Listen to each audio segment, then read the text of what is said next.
ባለፈው ስለ ራእይ ስናወራ የተለያየ አይነት ራእይ አለኝ ያሉትን ነገር ገልጸዋል።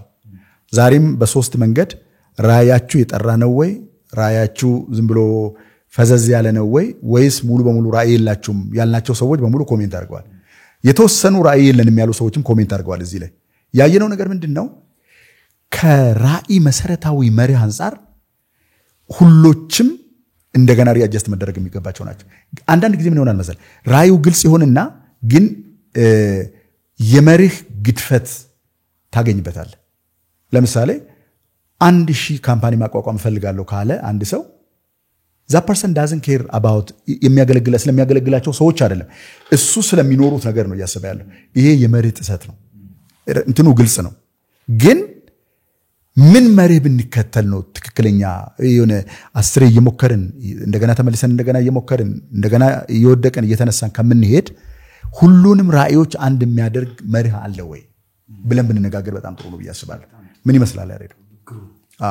ኦኬ እንግዲህ ሁላችሁም የምትከታተሉን ሰዎች እንድትረዱ ምን ፈልገው ነገር ራእዮቻችን መንገዳቸው ሊለያይ ይችላል። ራእዮቻችን የሚመለከቱ የምንኖርበት ማህበረሰብ ሴግመንቶች የተለያዩ ሊሆኑ ይችላሉ። አንዳንዱ ሰው ቴክኖሎጂ ላይ ሊያተኩር ይችላል፣ አንዳንዱ ሰው አርት ላይ ሊያተኩር ይችላል፣ አንዳንዱ ሰው ሳይንስ ላይ ሊያተኩር ይችላል፣ አንዳንዱ ሰው ፖለቲክስ ላይ፣ አንዳንዱ ሰው ልዩ አይነት እዚህ ዓለም ላይ ለሰዎች ጥቅም የሚሰጡ ነገሮች ላይ ሊያተኩር ይችላል። የሚያመጣውም ኢምፓክት እንደዛው ይለያያል። ልባችን የሚፈልገው ነገር እንደዛው ይለያያል። ፖይንቱ ግን ራእዮችን በሙሉ አንድ የሚያደርግ በትክክል ከተከተልነው ህይወታችንን ማባከን ከማይገባን ነገር ስብስብ ብለን ማተኮር በሚገባን ነገር ላይ ብቻ እንድናተኩር ሊያደርጉን የሚችሉ መመሪያ የሚሰጡን ጋይድላይን የሚሰጡን መርሆች አሉ። ይሄን መርህ ወደ አንድ አሳጥሬ ባወራ በጣም ደስ ይለኛል ያሬድ። ወደ አንድ ራእይ የሚቀረጸው ለምንድን ነው? ራእይ የሚቀረጸው በምን መመዘኛ ነው የሚለውን ነገር በትክክል እንድናውቅ ወደ አንድ አውርደን ብናየው በጣም ጥሩ ነው ብዬ አስባለሁ። ባለፈው ስናወራ አንድ ሰው በዚህ ዓለም ላይ ስኬታማ መሆን ከፈለገ የሚኖርበትንም ዓለም እሱንም በራሱ በውስጡ በኩል ያለውን ማንነት በደንብ መረዳት አለበት ብለን ነበር። ዓለምን በዛ በኩል አስቀምጠን ዓለም ውስጥ ምን አለ እኔን ደግሞ በዚህ በኩል አስቀምጬ እኔ ውስጥ ምን አለ ብለን ተነጋግረን ነበር። ምናልባት የዛን ቀን አለ ብዬ አስባለሁ። ዓለም ውስጥ ምን አለ ስንል የሰው ልጆች ናቸው ያሉት። ዓለም ውስጥ ባሉ የሰው ልጆች ልብ ውስጥ ምንድን ያለው ካልከኝ አንደኛው ራእይ። ሁሉም እኔ ውስጥ እንዳለው ሁሉም ሰው ምኞት አለ። አንዳንዱ የጠራ ነው እዚህ ጋር ስንነጋገር እንደነበረው፣ አንዳንዱ ግርድፍ ነው፣ አንዳንዱ ደግሞ የዕለት ተዕለት ኑሮ በጣም አስቸጋሪ ከመሆኑ የተነሳ ስለ ራእይና በሚቀጥሉት 5 ዓመታት ስለሚደረግ ነገር ለማውራት እንኳን እንደ ቅንጦት የሚቆጥር ሰው አለ። የሚቀጥለውን እራቱን የሚበላ የሌለው ሰው የዛሬ 5 ዓመት የት ትደርሳለህ ብለህ ብትጠይቀው ትንሽ ግፍ የሚመስልም ነገር አለ ውስጥ። ባጭሩ ግን ስናስቀምጠው ካለ ራእይ የተለወጠ ሰው የለም። ከየትኛውም ዝቅተኛ ድህነት ውስጥ፣ ከየትኛውም በሽታ ውስጥ፣ ከየትኛውም የተጎሳቆለ ማንነት ውስጥ ሰዎች ራሳቸውን ያወጡት ሌላ የሚቻል ዓለም እንዳለ ካዩ በኋላ ብቻ ባለንበት ቦታ ላይ ሆነን የምናየው ነገር ህይወታችንን ከዚህ አሁን ከምንኖረው ህይወት ሊያላቀን አይችልም። ስለዚህ ሌላ ዓለም ማየት መኖር አለበት አንድ ሰው። አሁን ከምንኖረው የተጨበጠ ህይወት የተሻለ የሚበልጥ የሚተልቅ የሚያምር ሌላ አይነት ህይወት መኖሩን ቢያንስ በአእምሮ በማሰብ መጀመር ያስፈልጋል። ራእይን ለሁሉ ሰው ያስፈልጋል ብለን የምንልበት ምክንያት ይሄ ነው ማለት ነው። ግን ራእይ ሲቀረጽ በምን ላይ ተመስርቶ ነው ራእይ የሚቀረጸው? ሁሉን ራእይ አንድ የሚያደርገው ነገር ምንድነው ካል አንዱ ያልኩ መርህ ኢምፓክት ነው። ለምን መሰለህ? ቅድም እንዳልኩ ዓለም ውስጥ ችግር አለ፣ ራእይ አለ፣ ሀብትም አለ። ችግሮቹም ህልሞቹም ሀብቱም የሰዎች ነው፣ የሌሎች ሰዎች። እኔ ጋር ደግሞ ስመጣ ችግር አለኝ፣ ህልም አለኝ፣ እንደዚሁ ደግሞ በእኔ ውስጥ ፈጣሪ አድርጎ ያመጣው ስጦታ አለ። ሁለቶቹም የሚጋቡበት የሆነ መንገድ መኖር አለበት። ሰዎች እዚህ ዓለም ላይ ስኬታማ መሆን ከፈለጉ፣ ዓለም ውስጥ ገብተው ስኬታማ መሆን ከፈለጉ እነሱ ውስጥ ያለውን ሀብት ዓለም ውስጥ ካለው ያን ሀብት ከሚፈልግ ዓለም ጋር በትክክል ማገናኘት አለባቸው በዚህ መንገድ። ኦኬ ባለፈው አውርተን ነበር። ወደሱ ሊድና ወደ ኢምፓክቱ ልምጣ። ዓለም ውስጥ ካሉ ከሶስቶቹ ነገሮች ሄደ ዝም ለማንንም ሳታስፈቅድ ብትወስድ ማትከሰስበት ነገር ምንድነው? ከሶስቱ ከችግር ከራእይና ከሀብት። ኦኬ በአንድ ጊዜ ወደ ፍርድ ቤት ወይም ወደ ፖሊስ ጣቢያ የምትወረወረው የትኛውን ብትፈልግ? ሀብት። በጣም የሚገርም ነገር በነገራችን ላይ በቃ ይሄ እንትን ይመስላል አለ የህፃን ጨዋታ ይመስላል this is the philosophy behind every success ስኬታማ መሆን ከፈለገ አንድ ሰው በቀላሉ የሚያገኘው ሌሎች ሰዎች በራቸውን በውጭ በኩል ማይዘጉበት ከየትም ቦታ ብትሄድ ብትዞር የምታገኘው አንድ ነገር ምንድነው ካልከኝ ዓለም ውስጥ እጅግ በጣም ብዙ ችግር አለ አንተም ጋር ችግር አለ ዓለም ውስጥ ችግር አለ ያንተን ችግር ቀድመ ለመፍታት ካልክ ግን ዓለም ጠቅላላ በጎሪጥ ነው የሚያይ ለምሳሌ ያንተም ችግር የኔም ችግር የሚፈልገው ምንድነው ሪሶርስ ያ ሪሶርስ ሰዎች ሊሆኑ ይችላሉ ባለሙያዎች ሊሆኑ ይችላሉ ገንዘብ ሊሆን ይችላል ህንጻ ሊሆን ይችላል ግን በሌሎች ሰዎች ስም የተመዘገበ የሆነ ሀብት አለ በዚህ ዓለም ውስጥ አንተ ስኬታማ ለመሆን የምትፈልገው ኑሮ በፈለከው ደረጃ ለመኖር የሚያስፈልግ ነገር በሙሉ ዓለም ውስጥ አለ ለምሳሌ ያህል በቤት ውስጥ ካስተም ሜድ የሆነ ፈርኒቸር ብትፈልግ በስልክ ጥሪ ብቻ ቤት መጥተው ሁሉን ነገር ለክተው ካስተም ሜድ ሳምፕሉን አሳይተው የሚያደርጉ ሰዎች አሉ አይደል ኦኬ ከኢትዮጵያ ውጭ ቱርክ ደውለ ይሄን ነገር ማድረግ ትችላለህ አይችልም ይቻላል ስለዚህ የምትፈልገውን አይነት ፋይን ህይወት መኖር ከፈለክ ለዛ ለምትፈልገው የህይወት መጠን የምትከፍለው የሆነ ነገር አለ ማለት እሱ ምንድነው ገንዘብ ኦኬ ዓለም ውስጥ ሀብት ላይ ሁሉ የሚጣላ ከሆነ ራእዩን የሚያሳካው ራሱ ግለሰቡ ከሆነ አሁን ነፃ ነገሮች ምንድነው ካል እኔ ጋር ያለው ችግርና አንተ ጋር ያለው ችግር ነው ሰዎች ስኬታማ መሆን ከፈለጉ መጀመሪያ ግራም ማድረግ ያለባቸው ያንተን ችግር እንኳን አሁን የምናካሂዳቸው ሴሚናሮች ሰዎች ለምን እንደምን የሚያጡት መቼም ይዘን እንደዚህ አሽገል መሰጣቸው ነገር የለም አይደል የሆነ እንፈታለን ብለን ያሰብነው ነገር አለ ኮንተንቱን ስንሰራ ማንንም አላስፈቀድንም ግን ሰዎችን ስናይ ይሄን ነገር ቢያውቁ ህይወታቸው ይሻሻላል ብለን አሰብንና ቁጭ ብለን ሰራን ከዛ በኋላ ይሄን ነገር ብታገኙ ህይወታቸው በዚህ መንገድ ይለወጣል አላችሁ ይሄን ሞክረው ህይወታቸውን የለወጡ ሰዎችን ቪዲዮ ቀረጽ ቴስቲሞኒ አዘጋጀን ሰዎች አዩ ምናልባት የኔም ህይወት ይለወጥ እንደሆነ ማን ያውቃል ብለው ነው ለኛ ጋር የሚመጡት that's what we do okay ስለዚህ አሁን ከሰዎቹ ኪስ ገንዘብ እንዴት አድርጌ ነው ማወጣው በየቀንና ለሊት ማማጥ አለብኝ ማድረግ የሚገባኝ አንድ ነገር ምንድነው ካልከኝ ችግርህን እስከ ረቂቅ ደቂቁ ድረስ ካየው አንተ የምታቆንም አንተ ማታቆንም ችግር ማለት ነው በደም አርጌ ካየው ገበያ ውስጥ ካለው መደበኛ ነገር ሻል ያለ ነገር ላቀርብ ከቻልኩ ህይወትን ከለወጥ ሰላም ከሰጠው ካሳመርኩ ሴክተሮቹ ነው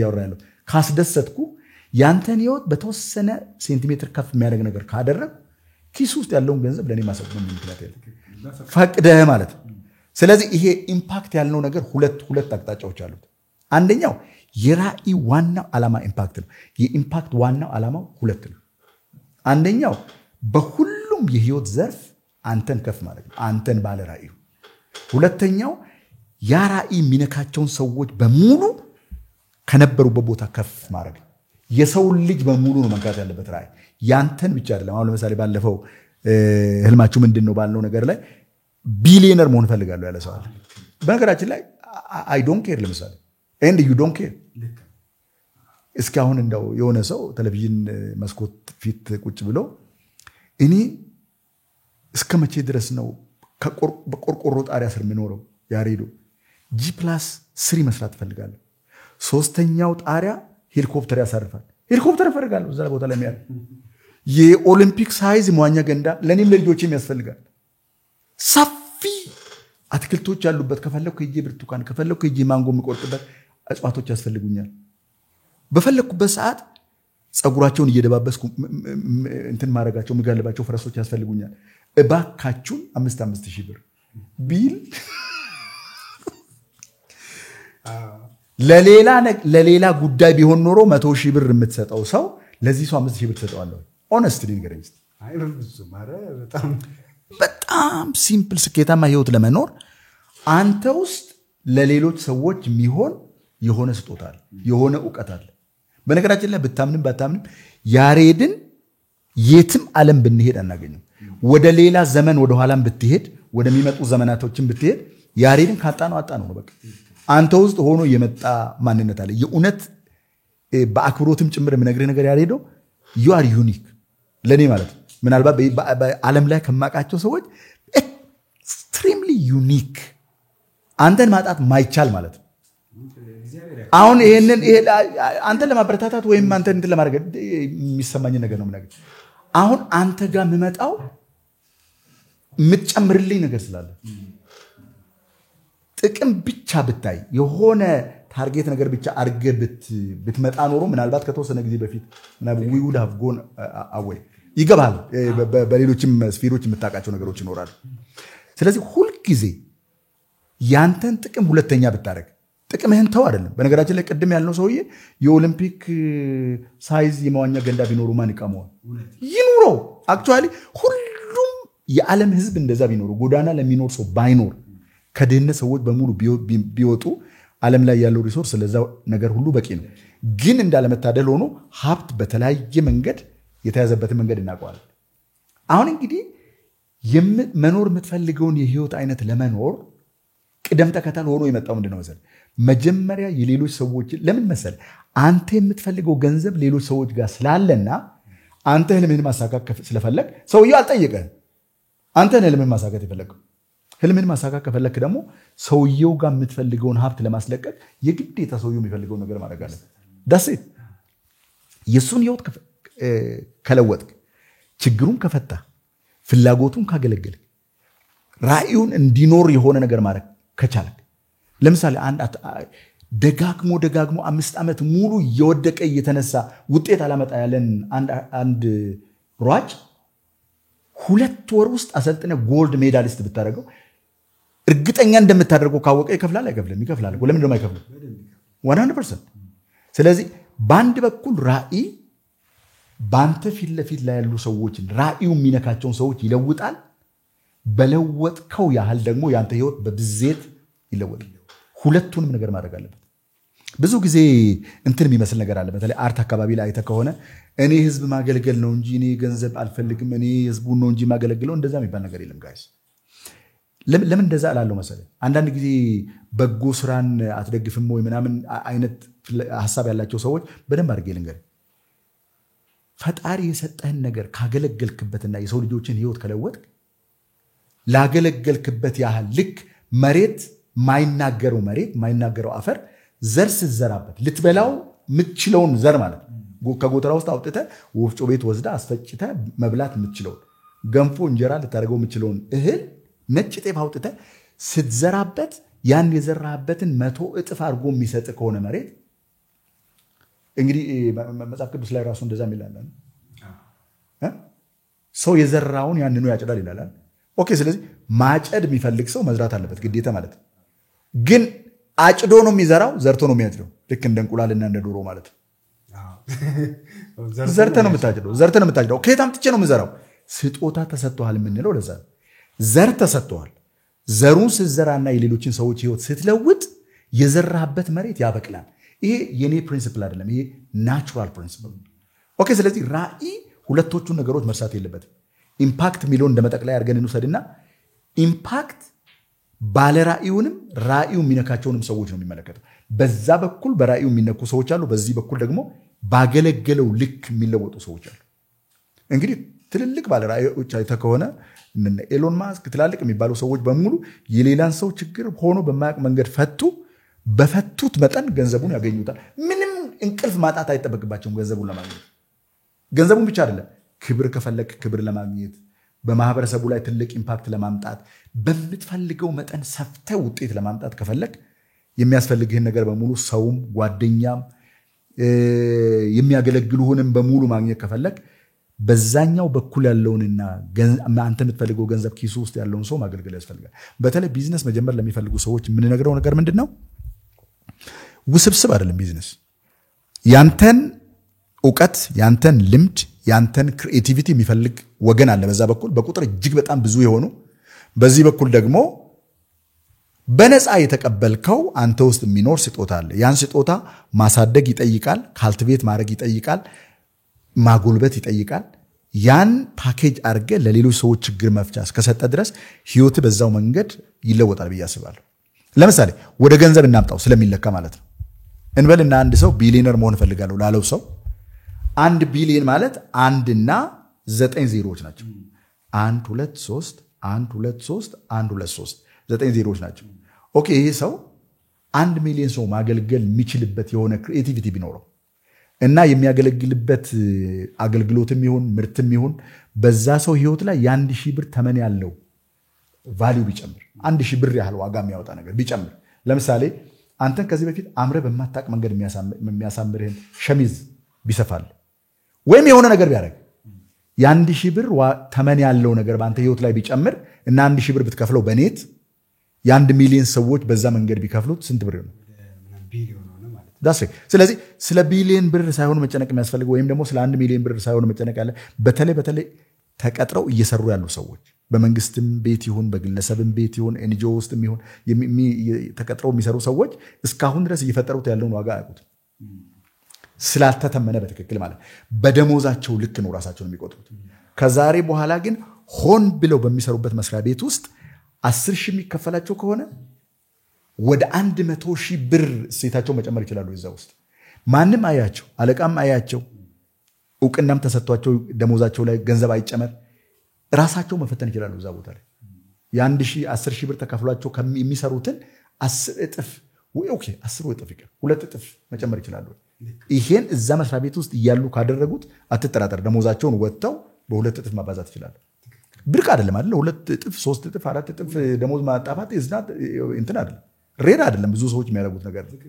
ይሄን ማድረግ ካስፈለገ ሰው እንዴት አድርጌ ነው እኔ ውስጥ ያለውን ክሪኤቲቪቲ ምናልባት አላደገ ከሆነ በደንብ አሳድጌ ስራ ሰርችበት ዓለም ውስጥ ካሉ ችግሮች ለአንዱ ምላሽ ብሰጥ ያንዱን ሰው ችግር ብፈታ ያንን ወደ 1 ሚሊዮን ሰው ወደ 100,000 ሰው ስኬል አፕ ባደርግና የሰዎችን ህይወት ብለውጥ ህይወቴ ለአንዴና ለመጨረሻ ጊዜ ይለወጣል ብሎ ካመነ ስራውን የሚጀምረው መቼ ነው?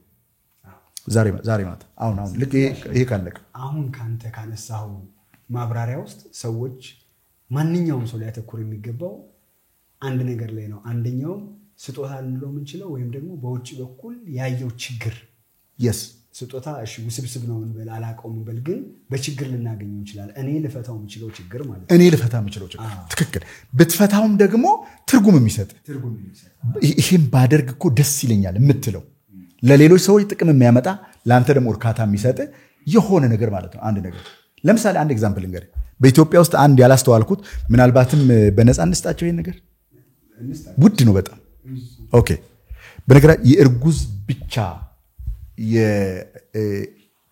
የእርግዝና እንትን ብቻ የሚሸጥበት ቦታ አይተታቀል ኢትዮጵያ ውስጥ የእርግዝና ጫማም ካልሲም አውትፊትም ፓንቶችንም ጡት ማስያዣም ሁሉንም እርጉዝ ብቻ የምትለብሰው ቤት ያለበት ቤት አይተታቀል ኦኬ ከነዚህ ነገሮች ውስጥ በነገራችን ላይ ምናልባት ይሄን መጀመር የሚፈልግ ሰው ኢትዮጵያ ውስጥ ያዋጣሉ ይሄ ቢዝነስ ካልክ ዝም ብለ ወደ መገናኛ አካባቢ ሄድና አደባባዩን እየዞርክ እርጉዞችን ቁጥር በጣም ብዙ እርጉዝ አለ ኢትዮጵያ ውስጥ ደሞ በቀላሉ ምን ተው አይደለም በጣም ብዙ የሚወለድ ነገር አለ የምሬ ነው ነገር ኦኬ ስለዚህ አሁን ይሄ ቦታ ካልተነካ የእርጉዞችን ጫማ ብቻ በመስራት ብንጀምር ብዙ ጊዜ ያረገዙ ሰዎች ለእንትናቸው ሆዳቸው ውስጥ ላለው ጽንስ በጣም ይጠነቀቃሉ አይደል ያን ጥንቃቄ ከሚሰጣቸው ነገሮች መካከል አንደኛው ጫማ ስንል ምን ማለት መሰለ የሚፈልጋቸው መመዘኛዎች አሉ አንደኛው ጠፍጣፋ መሆን አለበት ታኳ አይለብሱም እርጉዞች ጠፍጣፋ መሆኑ ብቻ ሳይሆን መሬት ጋር የሚነካካው ገጹ የሚቆነጥጥ መሆን አለበት የሚንሸራተት መሆን አለበት በእርጥብም በደረቅም መቆንጠጥ የሚችል መሆን አለበት በላይ በኩል ደግሞ ስትረግጠው የሚለሰልሳት መሆን አለበት ምትለብሰው ነገር ደግሞ ሚለጠጥም ፐርፎሬትድ መሆን አለበት አየር የሚያስገባ መሆን አለበት ለእርጉዞች የሚያስፈልጉ መመዘኛዎችን ቁጭ ብለህ ስራና ወደዚህ ተመልሰ በጣም ሴፍ እና ኮምፎርታብል የእርግዝና ጊዜን የምትጨርሽበት ጫማ ብለህ ብትሰራ ለእርጉዞች ብቻ ነው የምትሰራው ነገራችን ለሌላ ሰው አይገባም እዛ እርጉዝ ብቻ ትውልድ ነው መገነባው ማለት what do you think ልጀምር እንዳትልያለህ ያሰብኩት ነበር በነገራችን ላይ this is a big business የትም ቦታ አይሄዱም ለሌሎች ሰዎች የተሰራውን ታይት ምናምን አይሞክሩ ለእርጉዞች ነው የተሰራው ሳይዝ ብቻ ነው የሚለኩ ጽንሱን በማይነካ መንገድ ሁሉ ነገሩ ታስቦ የተሰራበት ታይቶችን የምታገኝበት ፓንቶችን የምታገኝበት ጡት ማስያዣ አውትፊት ሁሉንም ለእርጉዝ የሚሆነው ነገር የምታገኝበት አንድ ቤት ቢኖር አትጠራጠር በአጭር ጊዜ ውስጥ ግሎባል ብራንድ ይሆናል ይሄ ይኸውላችሁ እዚህ እየተከታተላችሁ ያላችሁ ጻፉ አንዱ ሰው ወስዶታል ይሄን ለምን ያለቀ ቢዝነስ ሞዴል በጣም የሚገርም እኮ ያሬዶ የምር በጣም የሚያዋጣ ነገር ነው ማለት የሚያዋጣ ነገር ነው። ኦኬ አሁን ይሄ ከሆነ ምንድነው የሚሆነው ማለት ነው? በር ላይ ከሚጻፈው ነገር ጀምሮ በጣም ፖዚቲቭ የሆነ ለርጉዞች ጥሩ ኤነርጂ የሚሰጥ ቀለም አመራረጥ ለመግዛት ሲመጡ ጀርባ ላይ የምታሰማው ክላሲካል ሁሉም በቃ ያቺ እርጉዝ ማአት ነገር ሊጨምርበት ይችላል። እዚህ ላይ በነገራችን ላይ ለምሳሌ ያህል በእርግዝና ጊዜ የሚሰሙ ክላሲካሎች ጽንሱን እንትን የሚያደርጉ የሚያነቃቁ የሚያስደስቱ አሉ በጥናት እንትን የተደረጉ። ይሄንን ብቻ አንድ ሰው ቢሳ እንደቀድሞ 1000 ካምፓኒ አያስፈልግም። ይሄ በመላው አፍሪካ ፍራንቻይዝ መደረግ ይችላል። ዳስ ኢት። ይሄንን የሚመስል ሌላ እንደዚህ እንፈልፍልና አንድ በአንድ እናውጣ ብንል በጣም ብዙ ቢዝነስ የሚሆኑ ነገሮች አሉ። ይሄ እንደውም ትልቅ ችግር የሚፈታ ነው ደግሞ በትክክል በጣም ሰው ያሰበበት አይደል በትክክል። ስለዚህ እንትኑ አይደለም አሁን ዋናው ነገር። አሁን እንግዲህ ይሄ ኮሊንግ ከሆነ ለአንዲት ጽንስ ማህፀኗ ውስጥ ይዛ 9 ወር ተንከባክባ ለትውልዱ ሰው ለምትሰጥ ሴት የመጨረሻውን ሴፍቲ እና ኮምፎርት የሚሰጥ ነገር ትርጉም አይሰጥም። ያ በከፍተኛ ደረጃ ከቢዝነስነቱ ውጭ that's what vision is። ስለዚህ በዛ በኩል በኢትዮጵያ ውስጥ ያሉትን ወላጆች በሙሉ የሚወለዱትንም የሚወልዱትንም ነገር ነው የሚነካው። አክቹአሊ ከትምህርት ቤቶች ጋር ይገናኛል። ይሄ ህፃናት ላይ ከሚሰሩ ተቋማት ጋር ይገናኛል። ላስፋው ካልክ ከዚህ ጋር ሊገናኙ የሚችሉ ቢዝነሶች ቁጥር የላቸውም። እጅግ በጣም ብዙ ቁጥር አለ።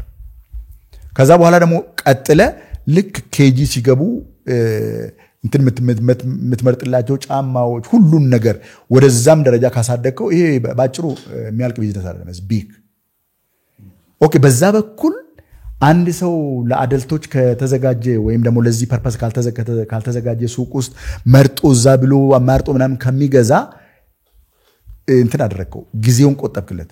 እርጉዞች ይደክማቸዋል፣ ያን አውርደው ያን ስቀለው ምናምን ከሚሉ አንድ ቦታ ሄደው ደስ የሚላቸውን ነገር ሁሉንም ገዝተው ወደ ቤታቸው መሄድ ቢችሉ ደውለውልህ ቤታቸው ልትወስድላቸው ብችል this is amazing። ሰዎች ራሱ ለእርጉዝ እህቶቻቸው ጓደኞቻቸው ወይ ስጦታ ይገዛሉ። 100% ገበያው እንደው የማይቻል አይነት ነው የሚሆነው። 100% የተሳካ ያኛው ቤት ተሰራ ማለት ስለ እርግዝና ስታስብ አንድ ቤት ነው የምትሄደው። በቃ ሌላ ቦታ የት ማትሄድ that's it። ኦኬ። ስለዚህ በአንድ በኩል በዛ በኩል ያለውን ስንት የምትፈታው እፎይ የምታስብለው ማህበረሰብ፣ በዚህ በኩል ደግሞ ፋይናንሻሊ ይጠቅማል አይጠቅመውም ይንሰው አክቹአሊ የሚያስከብር ስራ ነው። በጣም ናቹራል ስራ። ህልም የሚቀረጸው በዚህ ላይ ነው፣ በኢምፓክት ላይ ነው። ኢምፓክት በአንተም ላይ ህልምህ በሚነካቸው ሰዎችም ላይ 1 ቢሊዮን ብር እንዲኖር ይፈልጋል ወይም በየወሩ 20 ሚሊዮን ብር አካውንቴ ውስጥ እንዲኖር ፈልጋለሁ ማለት ጫዋታ ነው፣ ህልም አይደለም። ከዚህ ምንም ከህልም ጋር የሚያገናኘው ነገር የለም።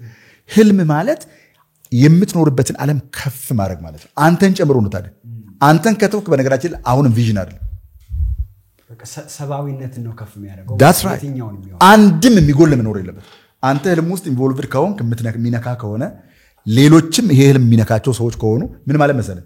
ህልሙ የሚነካቸው ማለት እቃህን የሚገዙ የሚያመርቱ የሚያጓጉዙ ከዚህ ህልም ጋር የሚገናኙ በሙሉ ህይወታቸው በሆነ መንገድ ከፍ የሚል ከሆነ ትክክለኛ ህልምህን ኖረሃል። አእምሮን የሚወቅስ ነገር የለም። ህይወትን ኢንጆይ ማድረግ ይችላል። that's what vision is። ህልም ኢምፓክት ላይ ነው የሚመሰረተው። ኢምፓክት ሁለቱ ነገር ላይ ነው የሚመሰረተው። አንተንም ባለ ራእዩ የሚነካቸውንም ሰዎች ከፍ የሚያደርግ ነገር እዚህ ምድር ላይ ካደረክ that's what vision is።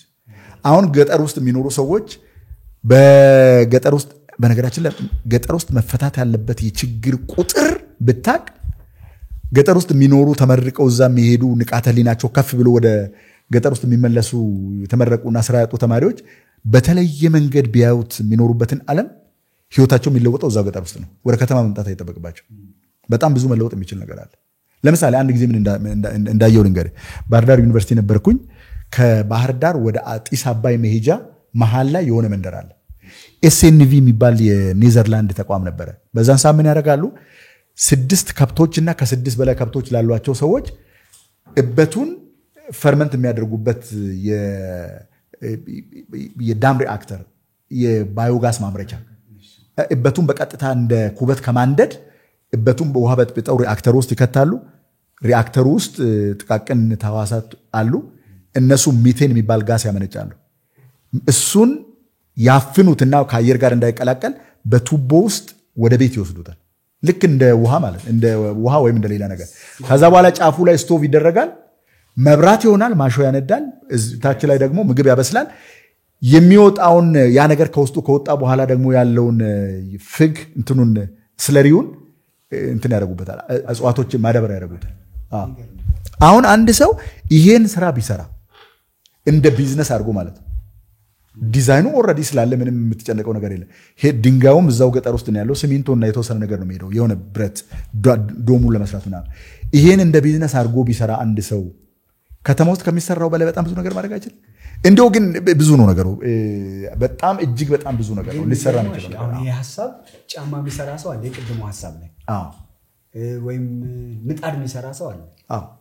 ደስ ብሎት ምጣድ የሚሰሩ ሰዎች አሉ። ልክ ነው። እነዚህ ሰዎች ትንሽ ፎርሙን ቀይረውት ይሄን ቢያደርጉት ህይወታቸው ተለወጠ ማለት ነው። ጫማ ደግሞ እየሰራ ያለ ሰውዬ እኮ አለ ማለት ፈርሞተ ከጫማ ውጭ ሌላ ነገር አትስራ እኮ አልተባለም። ልክ ነው።